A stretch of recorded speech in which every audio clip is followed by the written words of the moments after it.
这一群的那个班员，就给这个一个朱凤莲一个上者善会借窍，就有人讲啊，我要求道啊，土地公带我来的啦，为我义主啦，哦，那这个后来他说啊，你不要在这边吵了，这样开完我老先生也不在啊，谁敢做决定啊？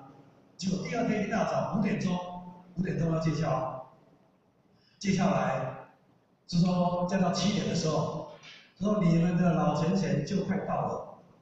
一打电话，老钱钱到平交道，再过几分钟就到。他鬼灵精，他知道哦，所以我就等他来的，他老7点会来，他5点就在那边等他，等到7点来了。那这个善人呢，他在老钱来之前，他有讲这些。朱凤莲他是彰化人，父亲是朱成，母亲林阿丑。小时候父母双亡，3岁被他抚养，5岁就有弟弟。没有弟弟以前，好像掌上明珠；有弟弟以后就开始好像有恶有分别心了啊，所以受养母虐待。10岁的时候，他养母去赌博赌输了，他在那边打水的时候，他心里不舒服，一推把他推下去，然后死了以后用沙石把他埋住。然后，但是这个朱凤莲3世为尼，当尼姑出家，而且修桥补路有功德，可是他还是没有得到，还是要下地狱啊！所以后来